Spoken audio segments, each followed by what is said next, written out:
Well, good evening, everyone. We'll get our event started now. I'd like to welcome all of you who took some time out of your weekend schedule to come out and learn about some things facing us in this upcoming election.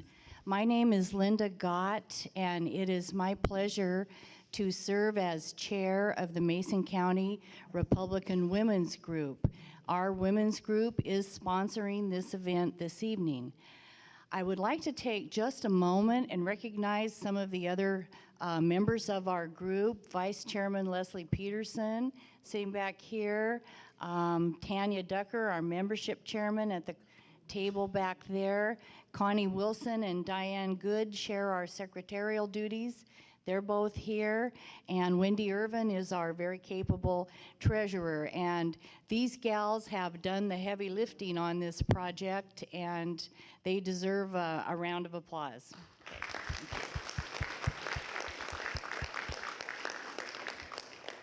So at this time, I'd like to introduce the guests that we have with us this evening. We have Adina Hicks from the National Rifle Association. She's a field representative. We have Marty McClendon, who is a U.S. congressional candidate in the 6th Congressional District. On my right, we have Drew McEwen, who's serving in the State House for our 35th District. Dan Griffey, who is a candidate for 35th District, and State Senator Tim Sheldon. And we'll be hearing from them just a little bit later. So now if you would please rise, we will have Dan Griffey lead us in the flag salute, and then stay standing for a moment, and Marty McClendon will do an invocation.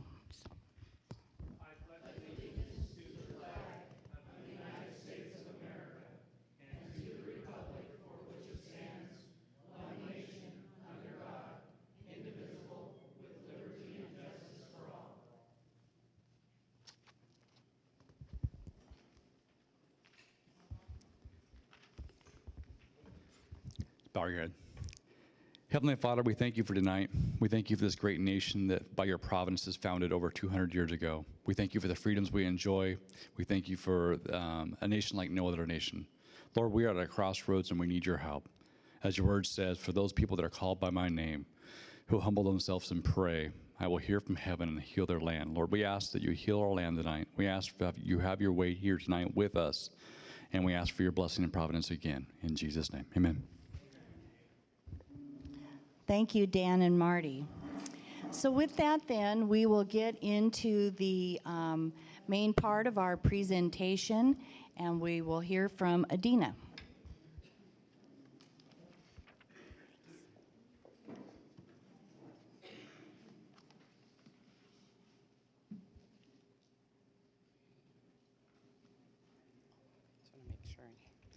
I had to time myself because I get on my soapbox and sometimes I take a little too long. So I'm here to talk to you about Initiative 594 that's on the ballot. How many of you have heard about this initiative? Okay, good, most of you. What have you heard?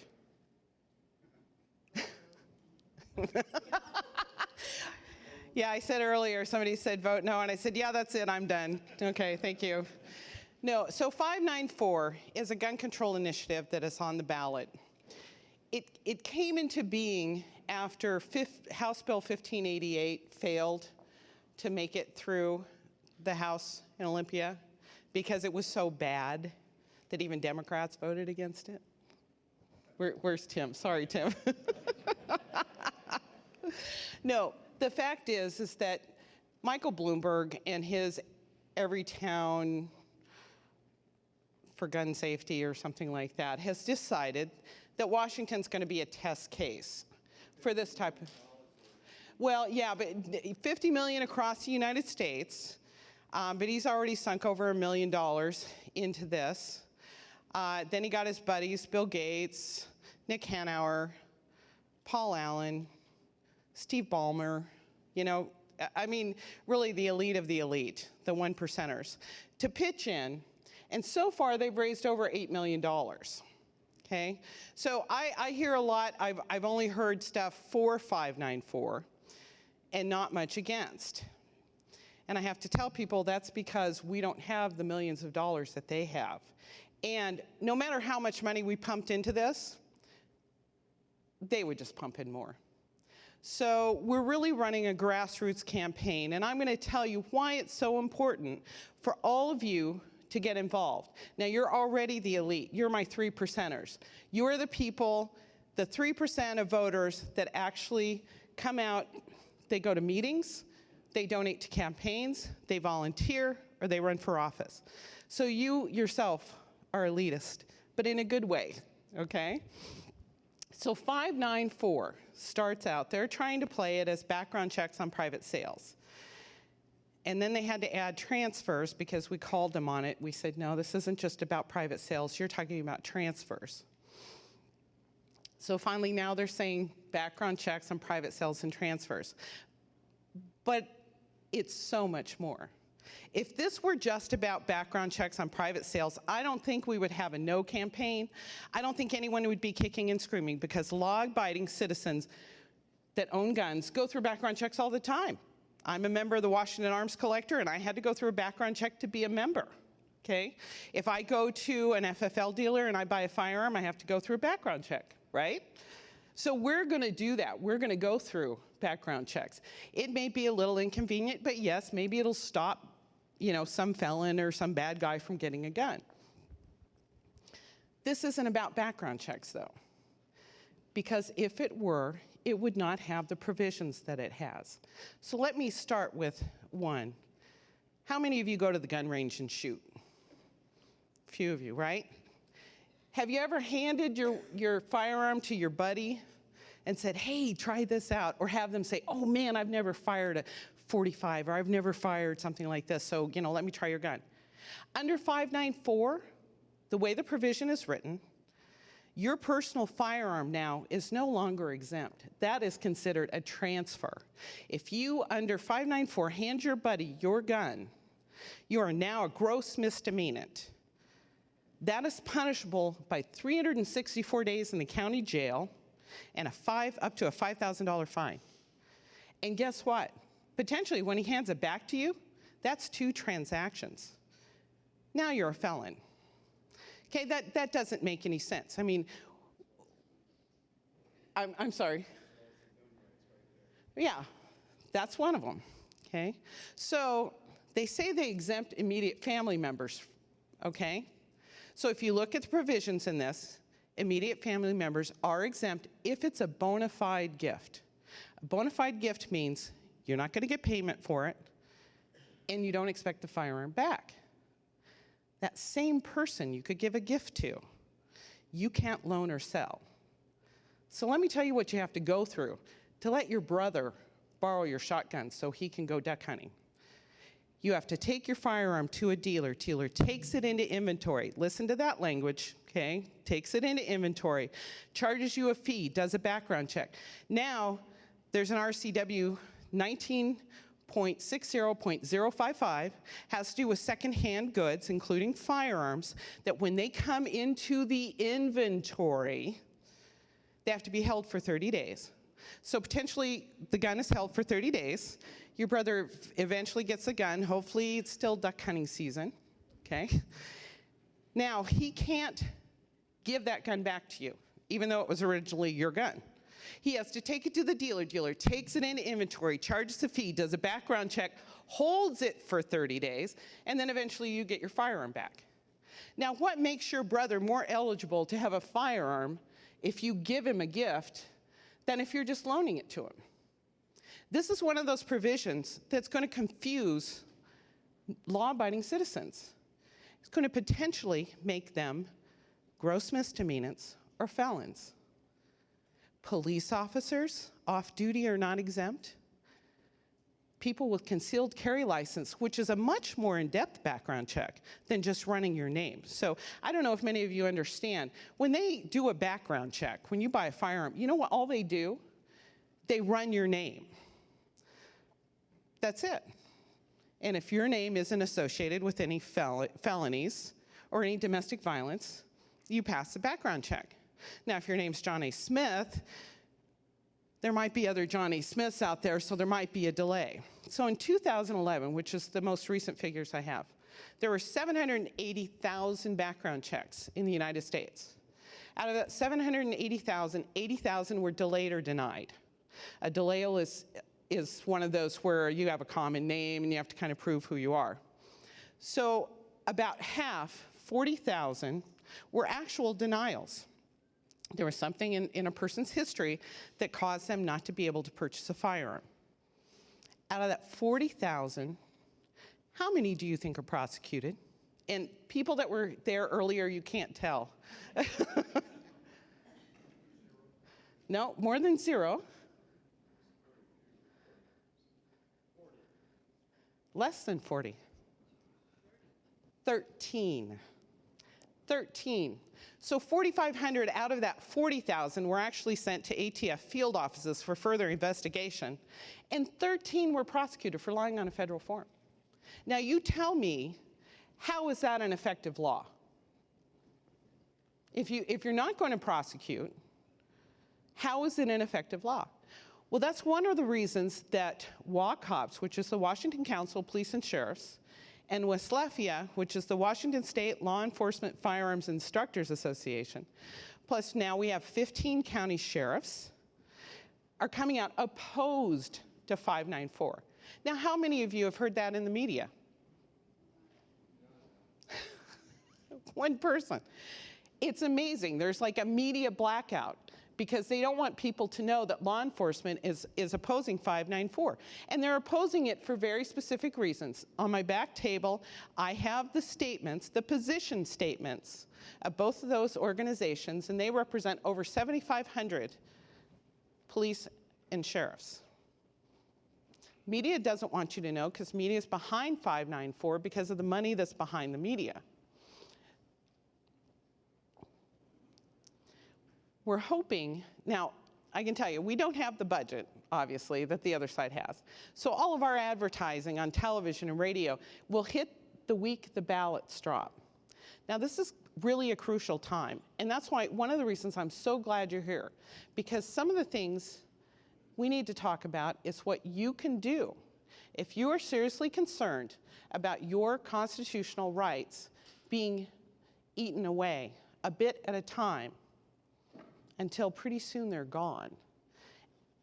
And I do believe that the Second Amendment, and in our own state constitution, an even stronger provision, okay, for your right to keep and bear arms, is the reason that we don't have a more tyrannical government.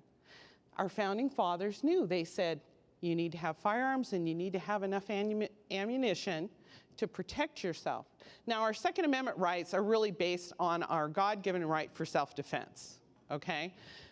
Our founding fathers carried that a little further because they had just fought a tyrannical government. And they thought, never again will a people, a free people, have to fight their government. I mean, they should be able to stand up and protect themselves against tyrannical government. In comes the anti-gunners, the Michael Bloombergs, people that have no connection with reality. I mean, they've got their big houses and their security systems and their armed security guards protecting them, right? Paul Allen tried to buy a tank. Seriously. And the guy, I guess the guy reneged on the deal, took the money and didn't deliver the tank. And yet he wants to interfere with our constitutional right to keep and bear arms. That just tells me there's no connection there with real people. So I had a booth at the Puyallup Fair, or Washington State Fair they call it now.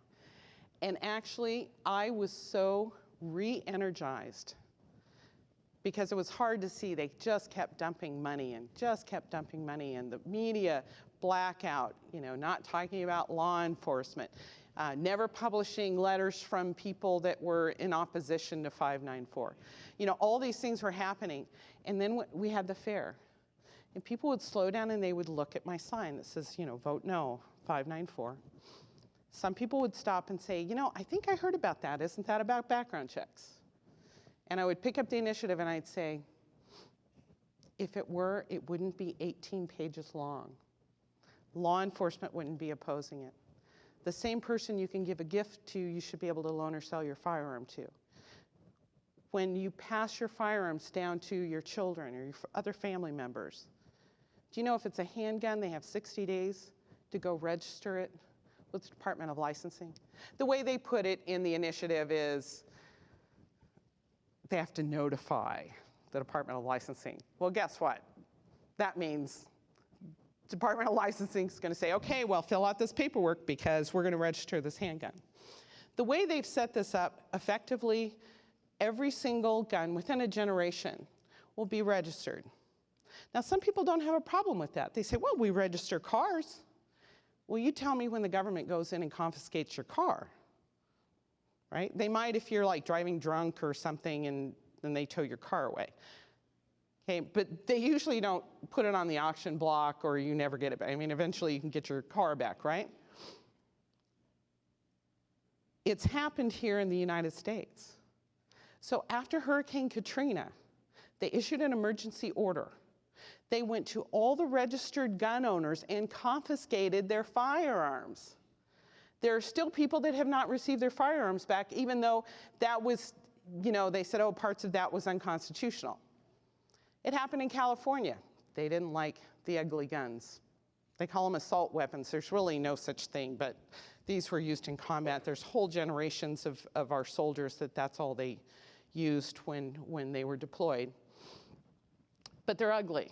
They're not daddy's nice 30-06 with the nice, you know, wood stock. What did they do? They registered them, then they confiscated them. It happened in New York. They tried to do it in Connecticut, but apparently the police actually said, no, we're not going to do this. We're not going to go door to door to law-abiding citizens and confiscate their firearms. That's just wrong. But it's happened in other places, and they're trying to set it up to happen here. Now, you know what? I'm not a paranoid person. I'm very rational and reasonable. But I do know that throughout history, registration of firearms has always led to confiscation. And not just here in the United States, it happened in Germany, it happened in the Soviet Union. It's happened all across the world. It just recently happened in Australia. Okay, so what's happening in Australia? Crime rate through the roof, right? Home invasions, people can't defend themselves anymore. Every time they have tried to push stronger gun laws, it has only led to more crime. Chicago's an excellent example. Okay, murder capital of the United States. Until a year ago, guess what? They actually started relaxing some of their gun laws. So it's easier for a citizen to get a concealed carry permit. Crime has gone down by 20%. Now the anti-gunners, they're going to tell you, oh, that has nothing to do with that. Well, I don't know what the other catalyst is. Nothing else in Chicago has changed. The economy's not any better. But the fact is, law-abiding citizens now can defend themselves against those that would want to do them harm. So, again, I am here today to motivate you, to motivate others, get the word out, educate people. Because most people that are educated about this realize how bad it is. That it's maybe there were some good intentions behind it. I used to say it was poorly drafted. Now I say it was poorly drafted on purpose because they wanted to ensnare law-abiding citizens. It's not going to reduce crime. The criminals are still going to go and get their guns through the black market, through drug deals, okay, theft. 80% of criminals get their firearms that way. And that is another provision. They try to tell people that 80% of criminals get their guns through private transfers. Theft, okay, black market, drug deals. So it doesn't make any sense. It's not, you're not going to change criminal behavior by criminalizing lawful behavior. So, do what? Killing their mother. Well, yeah, you know, thank you, Tim, for bringing that up. Because They're trying to base this and say that all these mass killings that we've had, oh, we need stronger gun control laws because of that. The facts are, every single one of those people went through background checks, except the guy in Connecticut who killed his mother and stole her, actually stole her guns and killed the mother, okay? Seattle, Santa Barbara, Colorado, Fort Hood, all went through background checks. Waiting periods. The guy in Santa Barbara, he knifed 3 people before he went out shooting, had limited capacity magazines. So there was not one gun law in the world that would have stopped that. There is nothing on a piece of paper that's going to stop someone that has mental health issues. And believe me, 594 does not address mental health issues at all. And I don't know what the answer is. Okay, maybe there needs to be some consensus with the mental health professionals. But the fact is, even psychologists say, because someone is mentally ill doesn't mean they're going to be violent. In fact, they're more likely to be the victim of a crime, not perpetrate a crime, okay? In some of these cases, we had family members contacting the local police saying, I think my child is a danger to himself or others. He's writing these terrible things and then posting them, and yet nothing was done. So there's nothing in 594 that could have stopped this. And there will always be somebody that exercises bad judgment. More people are killed every year by drunk drivers than are killed in gun violence. But yet you don't see them trying to put an interlock device in every vehicle, okay? You don't have to do a background check on somebody that's buying a car to see if maybe they're an alcoholic or they're going to drive drunk. So what they've done is they've taken this idea of firearms, which some people have a visceral response. They are afraid of guns. Well, I'm here to tell you that most people that were raised around guns are not afraid of guns. They're comfortable with guns. My father taught me, he said, if you're ever afraid of anything, you go learn about it. God gave you a brain to go learn about it so that you don't run off like a little scared rabbit. So I would suggest to anyone who knows someone who's afraid of guns, heck, take them out to a range. Let them shoot a firearm. Let them see what it's like. See that the guns are not the bad things. There are bad people that do bad things. But firearms are tools. If I laid a loaded weapon on this table and walked away, it's not going to go shoot anybody. It could stay there for 1,000 years. Are there any questions? I know there are so many provisions of this that I know that I hit on different ones. What's the current polling? Well, there was some polling done in April that showed that this would probably pass by about 70%. But I want to remind you of 676. Does anybody remember that trigger lock back in 1997? Okay. When that first came out, that looked like it was going to pass by over 70%.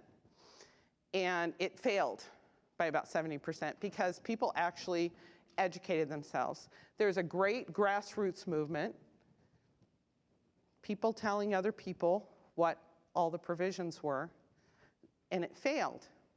Well, that's what we need to do here. Because I can tell you, I started to tell you when I was at the fair, the amazing amount of common sense that was walking through those halls just was so refreshing.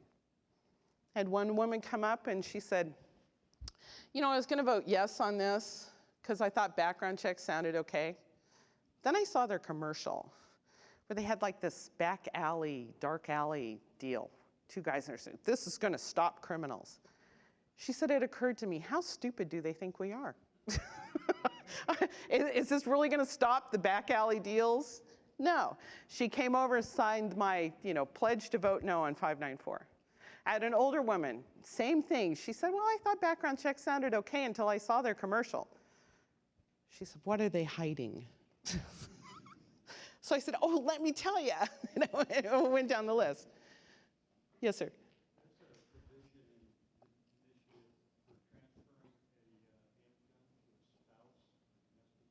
Mm-hmm. You know, I think that's one of those kind of the red herring things, because so spouses and domestic partners seem to be exempt from all the provisions in here. Although I'm not positive about that. I'm not positive you could.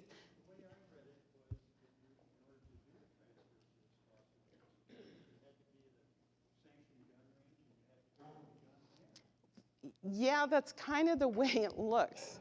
So yeah, that is so that provision. It starts section. I think it's section 3, paragraph F.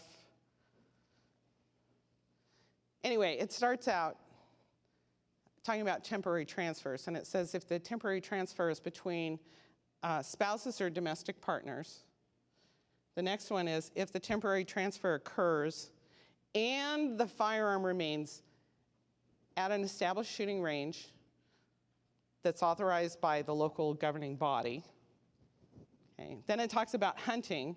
So there's provisions where when you're hunting with youth, you can transfer the firearm.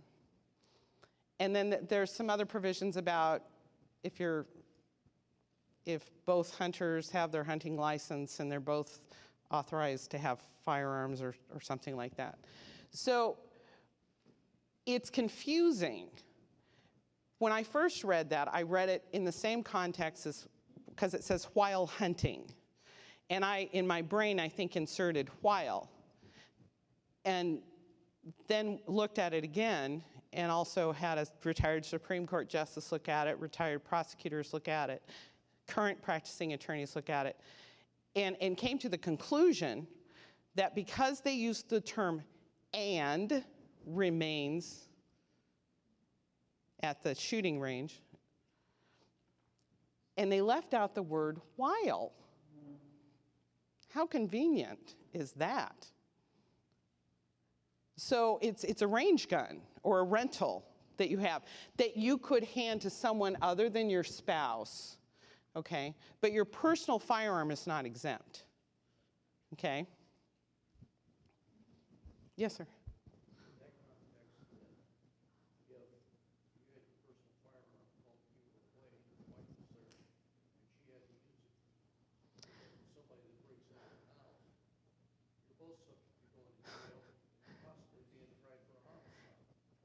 You know, again, the whole spouse and domestic partner is one of those fuzzy issues. It would be easier, that I can't interpret because of the way they've written it. Well, it is, believe me, I mean, try reading it. It's 18 pages, a lot of legalese. There's a lot of stuff crammed in there. A better example would be your kids, okay? Because I know definitely your kids would not be exempt in that. So if your kids were house sitting for you and they had to use your firearm, because your personal property is not exempt, by the way. You can be out on your own back 40 and you guys are, shooting in the gravel pit or something like that. You're not exempt. Your own personal property is not exempt at all, so your home would not be exempt. So anyone picking up your firearms, that's a transfer. They're a gross misdemeanor. Yes, sir. So, would that give police probable cause to search your property if they got shot and think that Oh, that's one of the problems with this, isn't it? Let me see your papers. I want to make sure that you transferred that firearm properly. Can you prove your brother gave it to you as a gift? Yeah. Let's say you were hunting. Buddy takes your car. Now, you guys are all packed up, and I don't know, you need something at the store, so you've packed your firearm safely in your trunk. Buddy says, hey, gosh darn it, I got to run to the store for something. He's now a gross misdemeanor, and so are you, because you let him take your car and your firearms in there. So there are some major issues with selective enforcement on this. So at the WACOPS meeting, one of the officers asked Dan Satterberg a question. Dan Satterberg's the prosecuting attorney for King County, and now he's the mouthpiece for 594. This officer said, let me see if I get this straight. I want to loan my brother my shotgun. And by the way, my brother's a cop, too. And we decide, I said, I know he's okay. I mean, he's a cop. He's not a felon. So we don't want to go through all this background check thing. So I just give him the gun. He puts it in his car. At that point, I'm a gross misdemeanor, and so is he. And Satterberg said, oh, we wouldn't enforce something like that. So luckily, the officer called him on it, and he said, I can't believe you're asking us to help you pass a law that you may or may not enforce. He said, what if it's not you? What if it's some other prosecuting attorney that decides, since I'm a cop, he wants to make an example of me. I lose my job, and so does my brother. How does that reduce crime? It doesn't. Is there another gun control initiative on the ballot besides 594? No, there's another gun initiative, 591. Okay, so 591, I call it basically a status quo. What it says is that it's unlawful for any government agency to require a background check that doesn't have a uniform national standard, and there's no confiscation of firearms without due process. Yeah, that's why I call it a status quo. That's why it really is. And if they both passed, there could be a legal challenge to 594, because there is an issue with, we all know, Seattle votes kind of different the way everybody else does.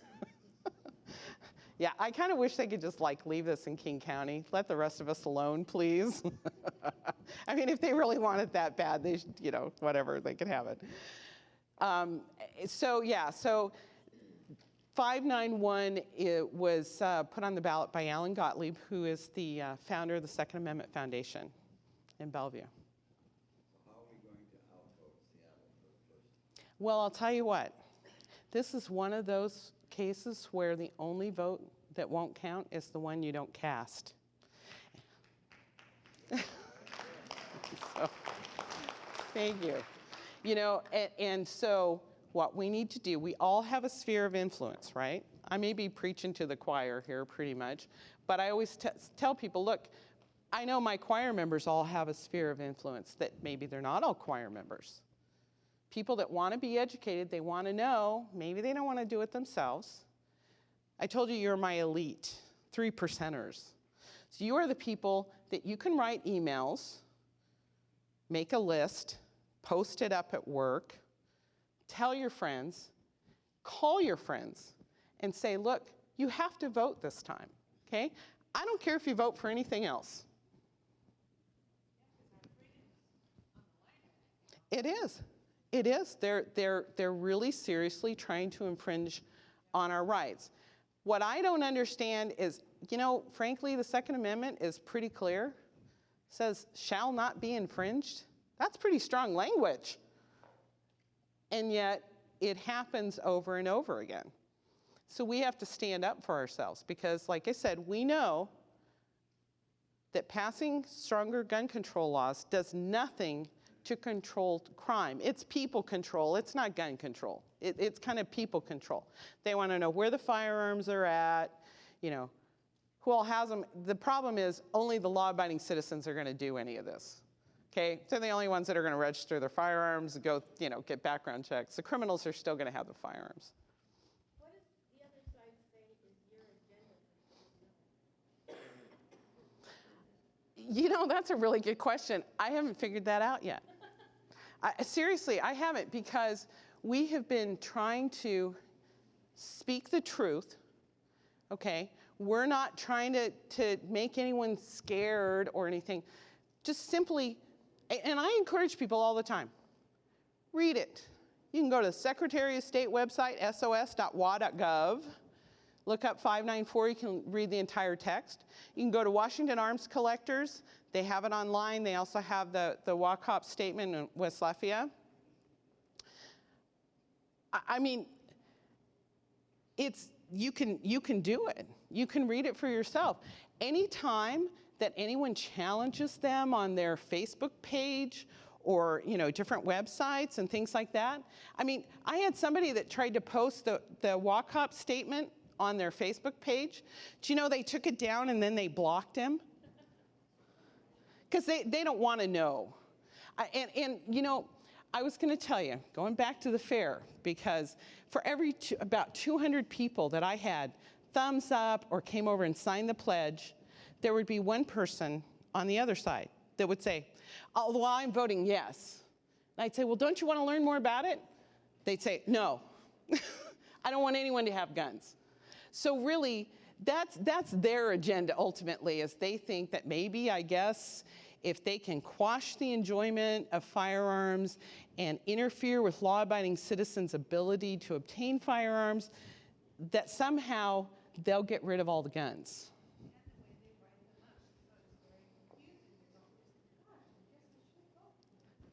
Well, yeah, I did have somebody say, now wait, if I vote no, am I really voting yes? Or, because sometimes the way they word those, but no, this is very clear. You vote yes, you'll get this 18-page piece of regulatory excess that only affects law-abiding citizens. Owen? Well, I was going to say, they had the testimonies in Olympia back in January, February, and I still haven't counted those. I don't know how many times people, 4 or 594 got up there and again, this is a start. This is not enough. Yes. This is a start. And it was at least a dozen times more. The police chiefs, all the people. Well, Satterberg even says this in the Seattle Times editorial board. He said, well, there's 50 things we should do, and this is just one of them. So when you ask them, well, how is this going to reduce crime? Or by how much? 50%? 30%? 10%? You know what they say? Every time. Well, if it saves one life. So I went home after experiencing that, and I said, I had a bunch of teenage kids. My house is the go-to house. Everybody comes over and plays games and stuff. And I said, boys, so tell me what we could ban that would save one life. Okay, the first thing they started was with cars, right? And then ladders. What? Lawn darts? Okay, that one was not on our list. Oh, there you go. Ban cancer. You bet. I mean, we just, did I hear another? Yeah, he said make murder illegal. Oh, you're a little behind on that one. It is. No, stairs. I mean, it's amazing when you start looking at how many things somebody does. They can fall off misstep off a curb and break their hip or something, and the next thing you know, they have some terrible infection and then they die. So there's so many things in our lives that could be banned. Of course, I guess we'd all have to live in these little rubber rooms or something. I'm not sure how we would do this. The fact is, you know what? Every day we live, and we live with risk. Okay, every time we get in our car, every time we get in a plane. Yes, sir? Any other states that have already passed anything like this? Well, Colorado's the closest. They have introduced this in Nevada. I hear if it passes here, probably Oregon is next. That's the scary thing. I mean, there's so much riding on this in a way, because this will spread and Jerry, I'm going to use cancer. This will spread like a cancer throughout the United States.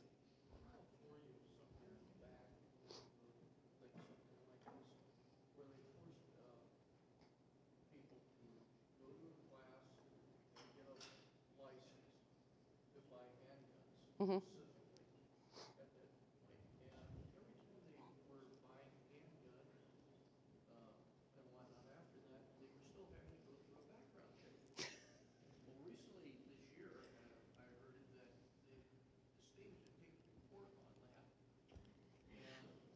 Okay. who already have licenses and they've gone through these background checks, Okay. then they could, Yeah. they stop it. Okay, so in California, they had a 10-day waiting period, you know, besides having to go through all the background checks, 'cause they have universal background checks.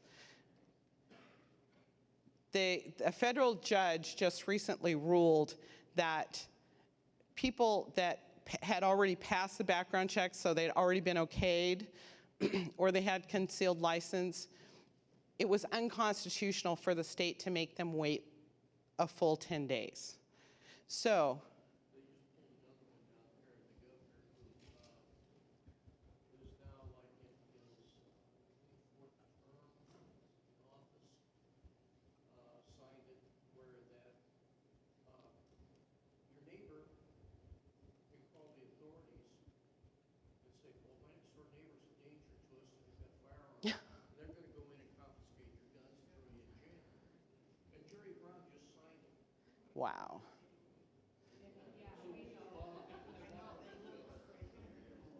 Okay, I have to be honest, my head's been so buried in this campaign, I had not heard that.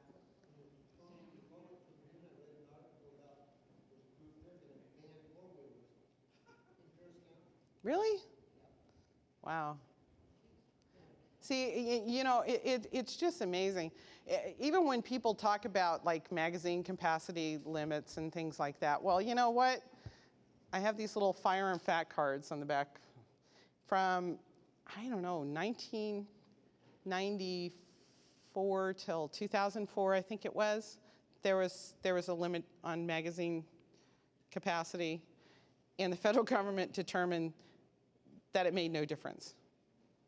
I mean, it absolutely it didn't reduce crime or reduce, you know, mass shootings or anything like that. So I don't know why they can't figure out that stuff like that doesn't work. That they're, you know, again, there's nothing that's printed on a piece of paper that is going to affect somebody that really wants to break the law.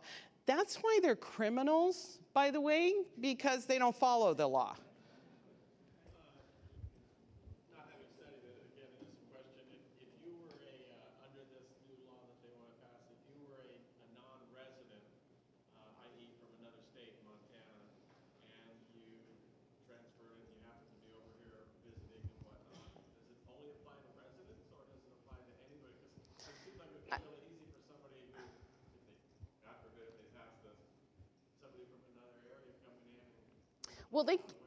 Well, yeah. So, you know, like if you lived in Montana, now if you come out here and buy a firearm, then this law would apply, okay?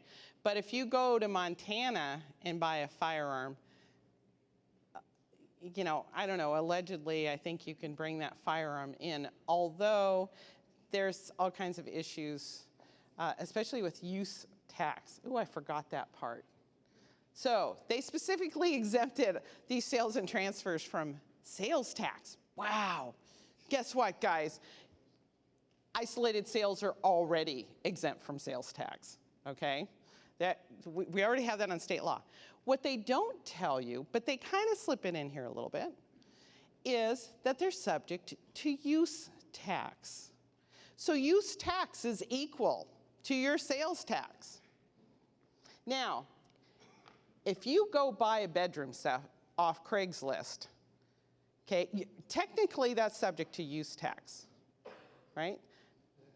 But the Department of Revenue isn't going to try to chase you down because there's really probably no paperwork. You probably gave the guy cash or wrote him a check or whatever.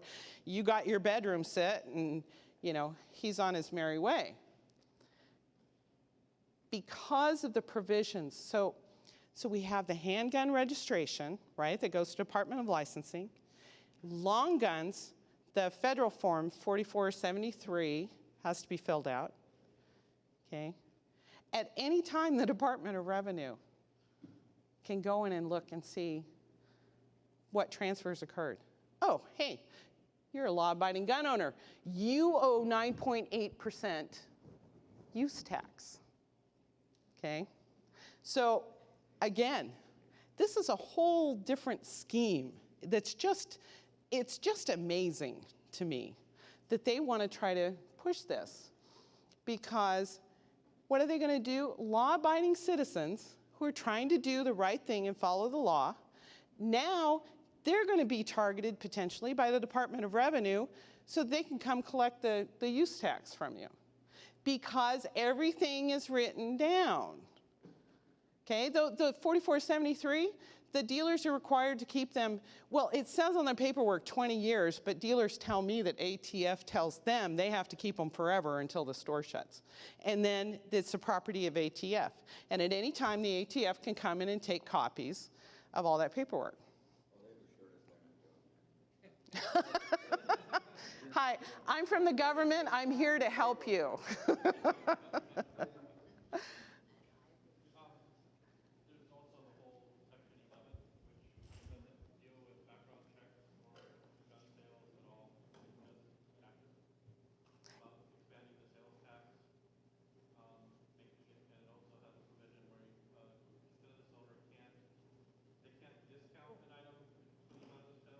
Right.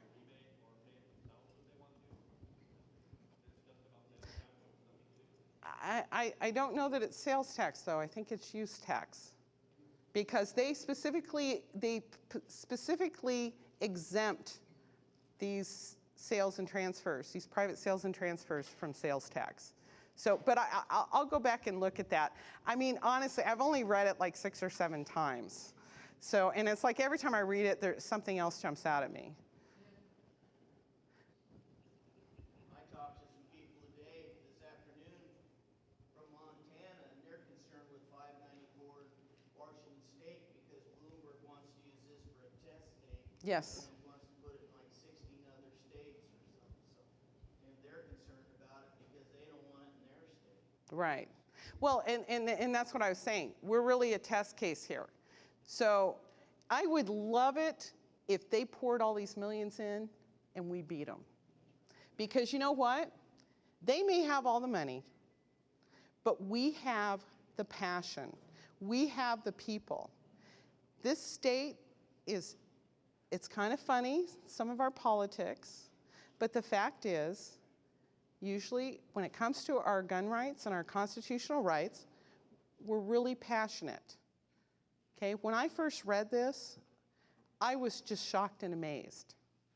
And I said, I have to do something about this. Well, first I started calling the Second Amendment Foundation saying, what are you guys doing about this? And then I got in contact with Brian Judy, who's our state legislative liaison for the NRA. And I said, what are you guys doing about this? And pretty soon I realized, you know what? It's got to be me. Okay, I have to do something about it. Because I can call all the people in the world, but if I don't do the best job that I can do, it's not going to, it's not going to matter. So I want you guys to do the best job you can do. I have door hangers over there. You have a lot of great candidates here, okay? You need to support them. Every person sitting here has an A rating or is endorsed by the NRA, okay? So they're going to protect your constitutional rights. And here's my machine telling me it's time to be quiet. Is that a hand over there? No, oh, behind you, and then we'll go to you. Who? How would this affect the gun trust? Like example, my gun trust includes my significant other. So we both technically legally own those guns. So how would that work as far as one person?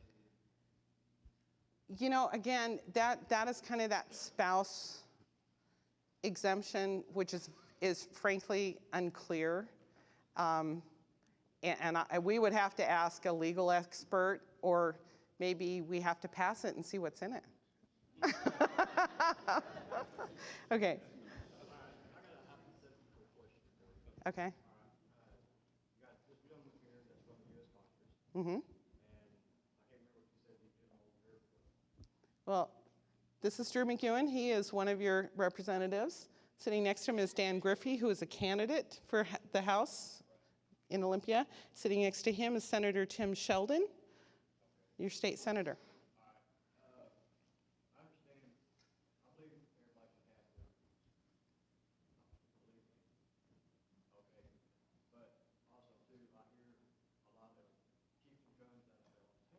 Mm-hmm. What's wrong with someone who has a felon that did not consist of a gun or any type of weapon, not being able to have a gun, provide provisions for their family? Okay. I'm kind of missing your point. Oh, so hunting. So hunting. You know, and that's the thing about it. Yeah. Felons to vote for Congress Mm-hmm. and everything else, but yet it's more like a one-way vote. There are ways to get your firearm rights restored, okay? And I'm not the expert in that area. I know some people that, But you see what I'm saying? Okay, say Joe Blow goes out here and stabs 40 people with a buck. uh-huh. You're gonna go to his house and take all his guns out and say, sorry, you can't have it. You're a felon. You know, I understand. I understand what you're saying. And it's funny because that was kind of someone after the Santa Barbara, and not to make light of that tragedy, but everyone knew that, you know, there'd be this cry for, you know, stronger gun laws. Of course, like I said, there's not a gun law in the world that would stop that guy. And so, and I didn't receive this text, someone else did. It says, we're gonna have to have stronger knife laws. You know, because he stabbed 3 people. Yeah. Yeah. You know, I don't know. Oh, one more, and then we gotta go. Okay. The real thing that we need to understand here is all of these laws where we're talking about background checks or transfers, we're applying a presumption of guilt. Whatever happened to innocent until proven guilty. Right. So you're asking all of these lawful people to say, hey, come up and prove that you're good and that you can do this. Well, why do I have to prove anything? If Right. there's no victim, there's no crime. Why are we even discussing this? Right.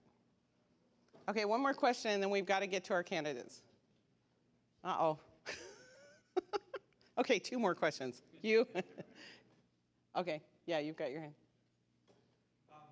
So, Supreme Court ruled that criminals don't have to identify themselves for registration. Right, right. Would the same thing apply to background checks? Well, yeah, so, you know, the other side won't tell you, and there was something that aired on King 5 the other night that I was like throwing my paper napkin at the TV because Zach Silk, who is their campaign manager, was saying that, oh, you know, our background check system is really solid. You know, we just need to close these loopholes. Well, it's not really solid. In fact, they are so far behind on inputting information for domestic violence because they ruled that, you know, if you have a domestic violence charge, you can't have firearms. There are even people with felonies that aren't in the system, people that have been committed to mental institutions that aren't in the system. So the system really isn't solid, but they don't want to admit that. Could you cover the portion of that, and I think it's right close to the end, because I did read it, but I only went over it once, and it talked about, say, grandpa dies, and passing it on to, like, family members. Mm-hmm. And there is some provision in that that talks to that when somebody passes away and wants their family to have certain weapons. Right. And I'm, Yeah, it's close so to that's the the, end, I think. yeah, that's the inheritance clause that I was talking about. So if you're passing down a handgun, whoever's receiving that has 60 days after your death to notify the Department of Licensing if it's a handgun, okay? Which means they're gonna fill out the paperwork, okay, to do, you know, to register that firearm. That's why I said basically within a generation, possibly 2, every single firearm would be effectively registered, even though they're not gonna call the long gun a registry. Again, anytime you have paperwork that stays, you know, that goes to the government or whatever, that's a de facto registry. I'm sorry. If you can, you know, a rose is a rose by any other name, right? So we need to move on. I wanted to introduce our candidates and have them say, oh, We have Terry Miller, who's president of the Mason County Sportsmen's Association, with us this evening. And I think this has a potential to impact a lot of their programs. And I wanted to give, before we go to the candidates, maybe give Terry just a minute to speak. Kind of seems like kind of natural. yeah, and I don't know Terry. Oh, okay. So everybody can, come on, so everybody can hear you. I can't hog it all night. Thank you. I really appreciate your being here, all of you. And I'm Terry Miller with the Mason County Sportsmen's Association. Just so you know, we do have a gun range here in the local community. And if you'd like to know more about it, check the outdoor section of the journal. We've got an ad in there every week. Or look for us on masoncountysA.com. So look us up if you're interested in finding a safe place to shoot. Thanks, Terry.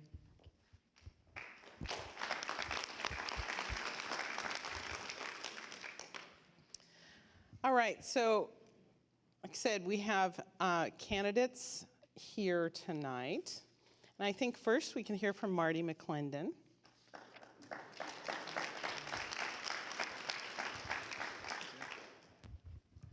Thanks for coming tonight.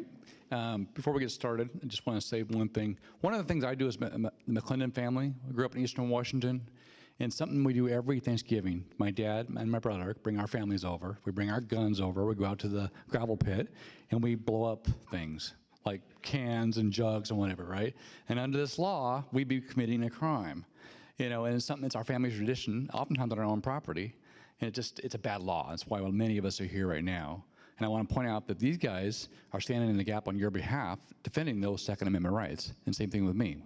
So definitely support them and myself.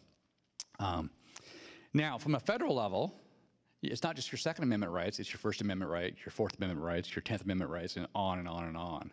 Your First Amendment rights through the Hobby Lobby, they're working to overturn that now, so you have no religious freedom when you have a company. Your Fourth Amendment through NSA spying. Your 10th Amendment, where more federal oversight of lands and so on and so on and so on. As you guys know, we've seen every scandal after scandal after scandal, okay? One of the things, since we only have 2 minutes here, I want to answer any questions you have afterwards. I'd love to.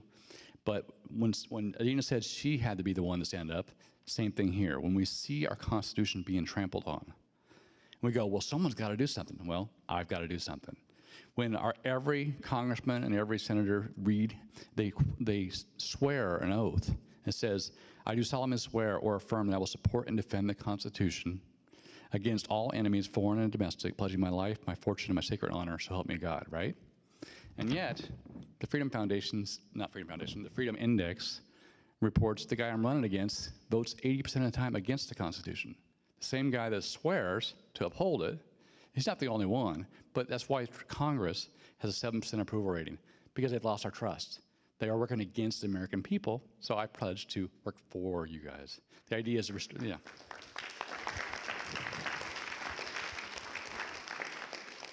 It's the right thing to do. It's the way our founding fathers made it.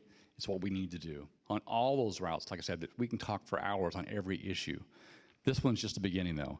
As you know, as they said, Washington State is the trial state for everything. Every bad regulation, every bad law starts here and goes nationwide. So let's put a stop to this, okay? I'm Marty McClendon, your candidate for Congress in the 6th District, and I appreciate your vote and all the help you can give me in the next 30 days and your prayers as well. Thanks.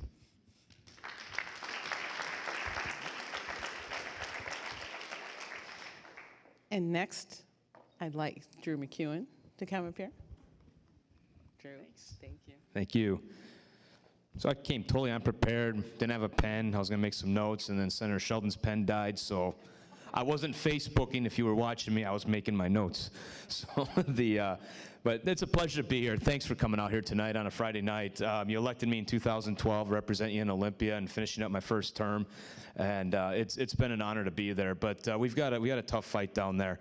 The state house is controlled by a party that would like to see things like this go into law. They fought hard to try to get a background check, and we fought hard to shoot that down, and we were able to avoid that coming to a House floor vote.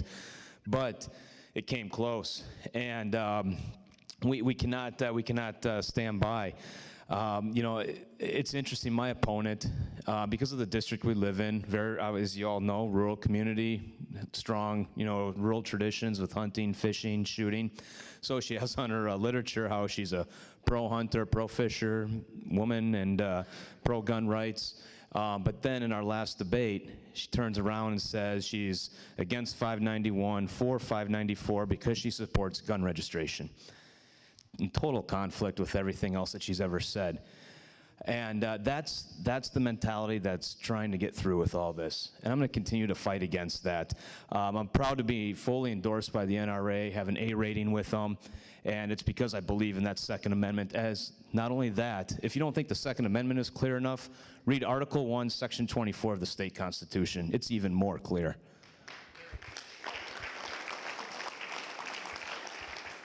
But let me tell you why I'm scared real quick, because on one hand, we have 591. If that passes, it kind of neutralizes 594 and just throws this whole thing into a mess with the courts. But why I'm scared about that is our state Supreme Court makeup right now is horrendous. And I don't have enough time to go into the details. I didn't vote for it, but we passed this horrible bill in my first year regarding a state tax. It's called the Bracken decision. And how this relates to this is essentially what the legislature did is they took a law and made it retroactive to 1980. Retroactive to 1980, so that they could collect $160 million in taxes that in 2013. And I voted against that, but why I'm scared is because that went to, as we expected, got challenged in court, and this past week the state Supreme Court said, that's okay.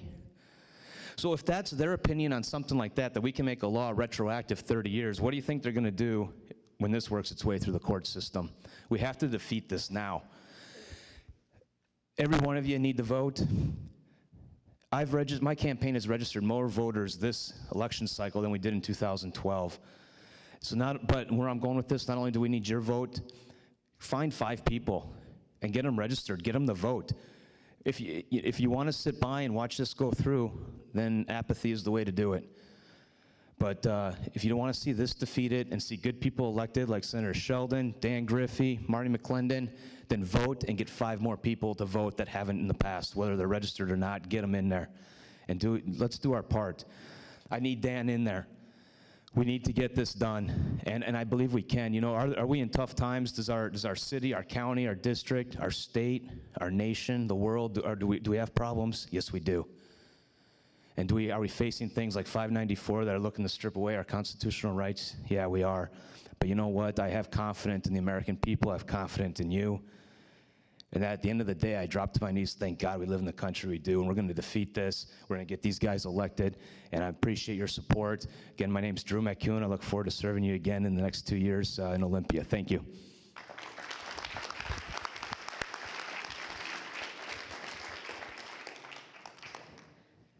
Next, we have Dan Griffey. He's a candidate for the State House.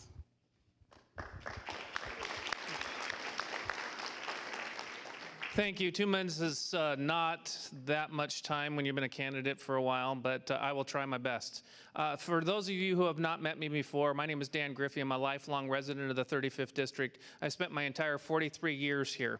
And the differences between when I was a kid and now are appalling.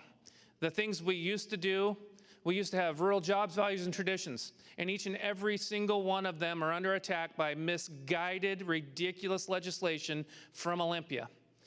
I made up my mind I was going to spend my life efforts to change all that. And the way we're going to change it is we're going to elect good people. I will stand up for your Second Amendment rights.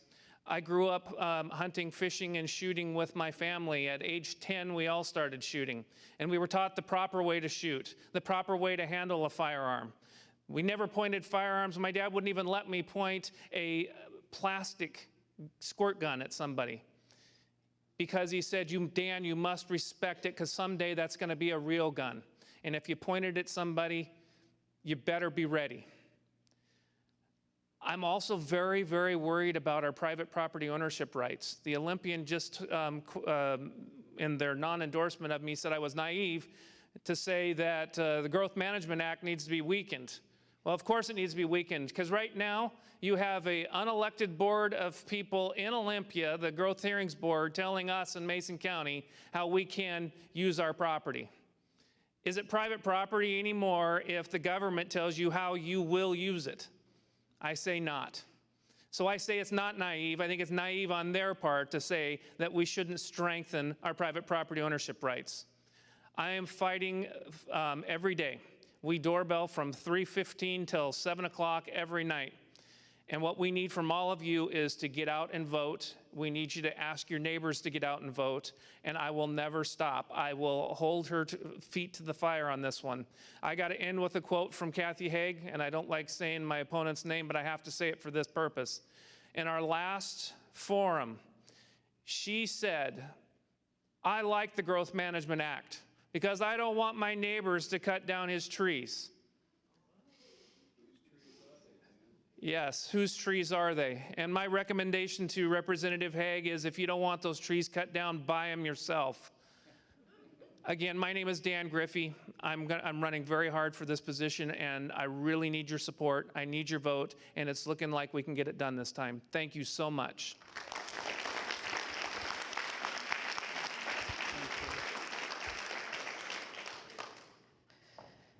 Now I'd like to introduce Senator Tim Sheldon.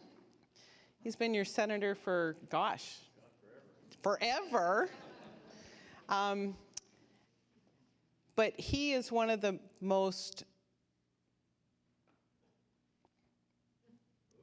awesome.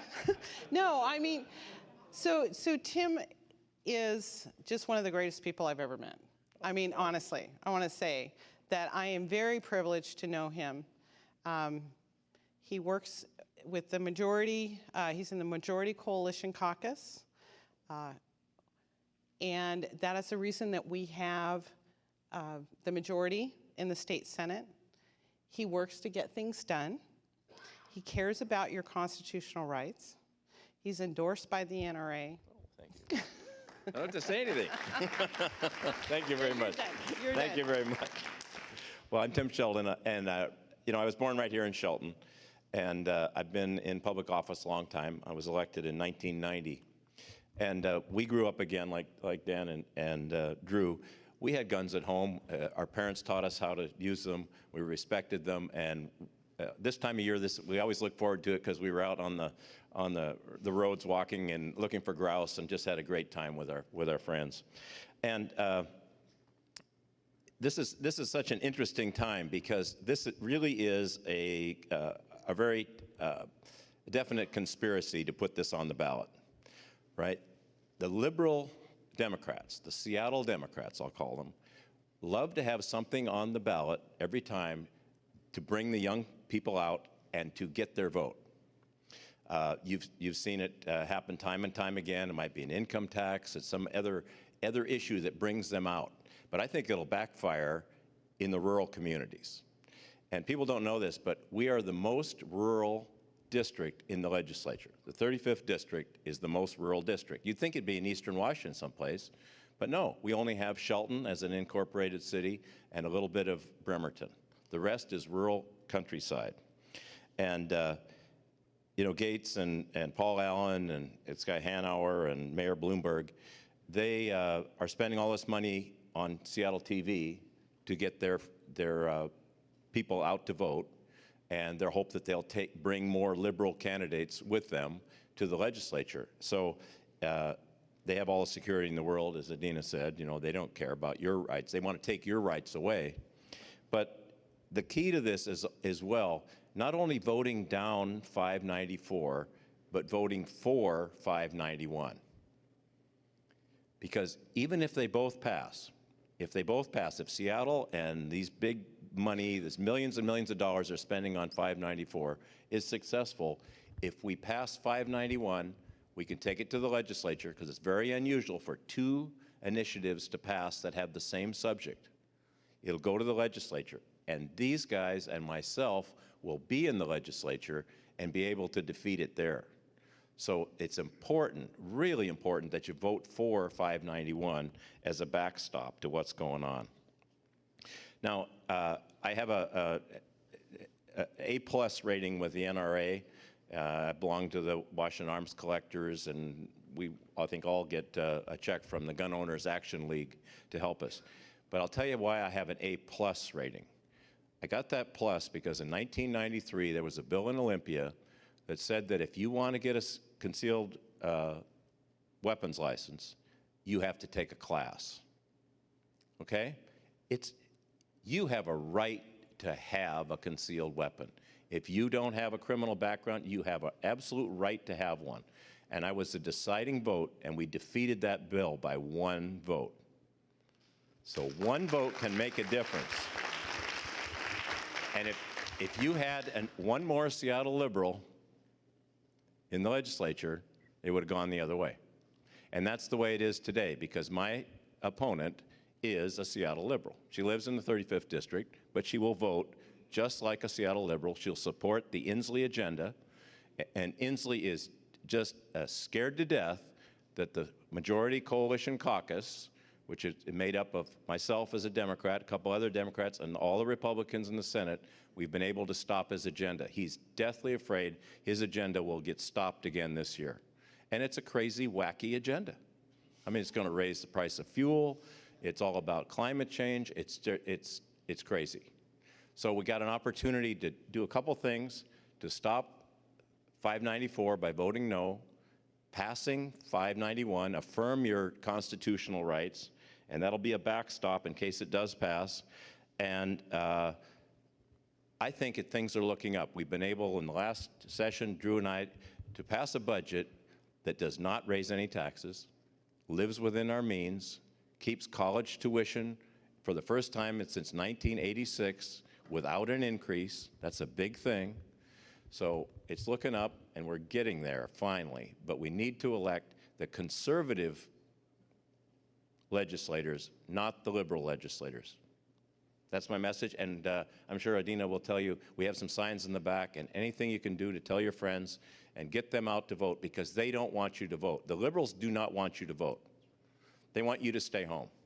But when it came to 596, I forget, 676, it was just like this, and the people, the grassroots, turned it around, and it was an amazing year, changed the legislature. People that had been for years in the legislature lost because the grassroots came out and voted conservative. Thank you for coming out tonight. It's really great to see you. Yeah.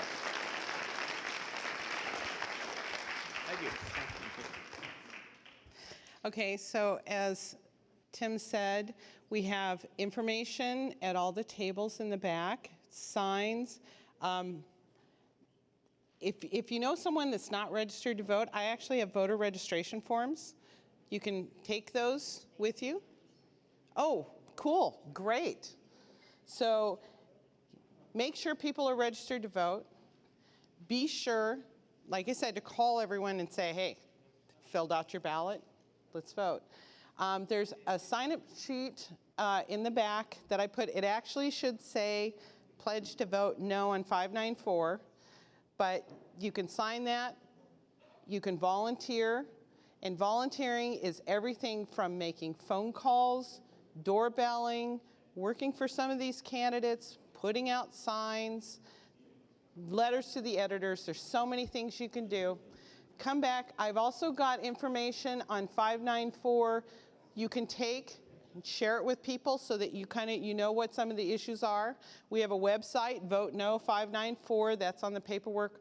My contact information is on that paperwork. I am happy to take phone calls, emails, anything that I can do that will help you, help us defeat 594. So there's coffee. Oh. Before you hang up the mic and we Oh, yeah, yeah. Of course, now people are kind of milling around. So I have scripts. We have a phone bank program where you can use your computer or you can just use your phone, and you just dial a number, and then you put in a PIN number, okay? And it will automatically dial for you. And you can reach gun-friendly houses. There's a script, but what I have found is that most people can't quite follow the script because they get so many questions about what's going on. But that's really helpful because you know what? There's a lot of people out there that have heard, they don't really know what it is, or they haven't heard of it at all.